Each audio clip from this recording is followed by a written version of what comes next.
If you thought my last video, which was a Tesco port fire burning for 4 minutes, was cutting edge, you ain't seen nothing yet. Yes, my pyro friends, today I shall be switching my DB04r on and off 1000 times.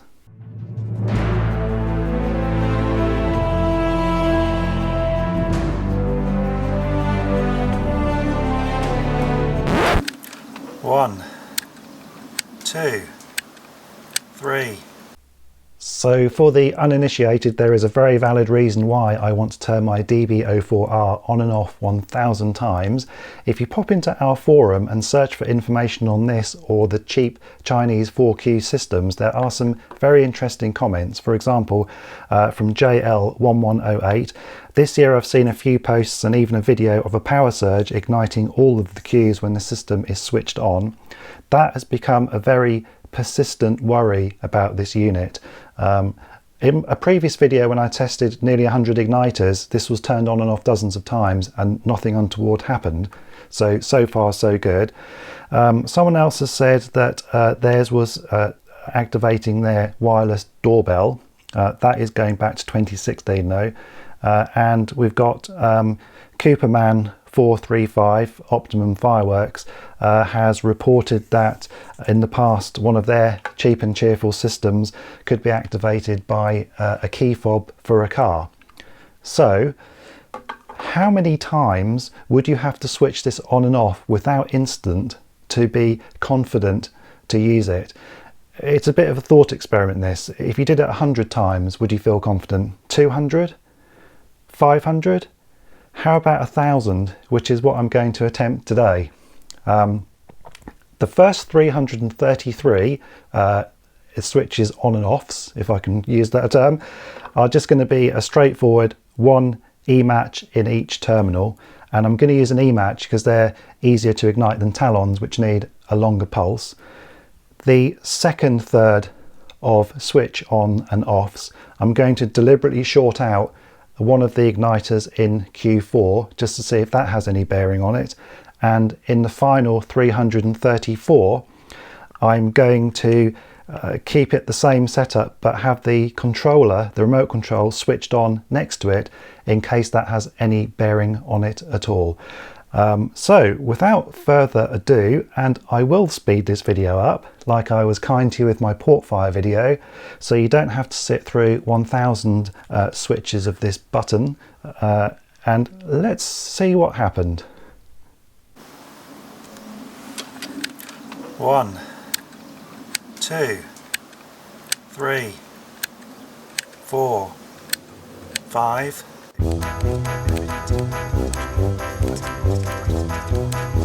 97, 98, 99, 100, and 1. It's 97, 98, 99, 200, and 1, 2, 3. 7, 98, 99, 300, and 1, 30, 31, 32, 33. Okay, so we're up to 333, so I'm now going to short out one of the terminals and do another 333. 334, 35, 36, 97, 98, 99, 400, and 1, 98, 99, 500, and 1, 7, 98, 99, 600, and 1. Okay, so we're now up to 666. So at this point I'm going to put the remote controller next to it switched on in case that has any bearing on it. I can't see that it does, but let's power on now to 1000. 66, 67, 68, 69.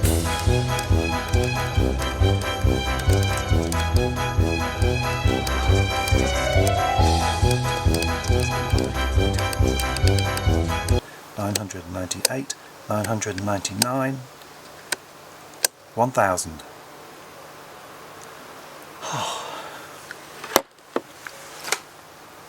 Okay, so we got up to 1,000. I'm not sure what I'm more relieved about, the fact that I've finally got to 1,000 or the fact that the unit didn't go completely pear-shaped on me. Before I go, as a bonus, I decided to have 2 key fobs, one for a Suzuki and one for a Vauxhall. Unfortunately, I couldn't find anyone who has a Lexus, which is what Cooperman reported having an issue with. So let's see if a key fob opening and closing the door right next to the unit has any bearing on the matter. Okay, switching the unit on. This is a Suzuki key fob, and we're going to open the car and close the car.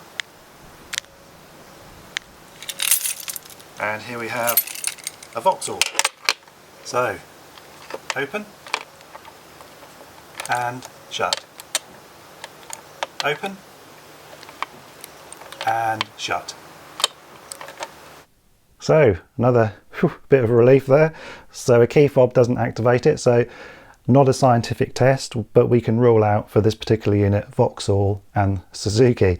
And finally, just to show at the end of all this that the unit is live and working, I'm going to fire all 4 cues, but remember 4 is shorted out, so that shouldn't go off. So let's just, one final thing to make sure the unit is actually alive.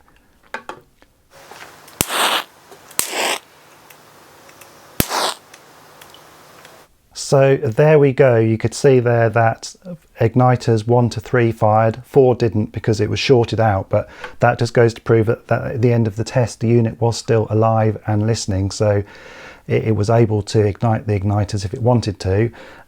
So 1,000 switches on and offs. My previous use of this with nearly 100 igniters, no incidents at all. So I hope that you found this video at the very least reassuring if you use or are selling these units. Not a technical scientific analysis by any means, but if you want something a little bit more in-depth and a bit more technical, one of our forum members, John, has produced a teardown video of one of these where he takes one apart to the extent even of identifying individual components and sniffing out the data packets from the remote control and analysing those to see what's going on and what's happening with the unit. Follow the link below in my description, give him a thumbs up for the video because he's gone to a lot of effort. At the end of his more scientific analysis than me, he concluded that there was nothing about this unit that would dissuade him from firing it. I think he uses his occasionally as a backup unit, but he didn't find anything really awful when he took this apart, so that's also reassuring. There we go. So you've had 4 minutes of a Tesco port fire burning in my previous video, 1,000 switches on and offs of a firing system. I bet you can't wait to find out what I've got up my sleeve next. Rest assured, it will be very tedious, and I will almost certainly have to speed up most of it. Thank you.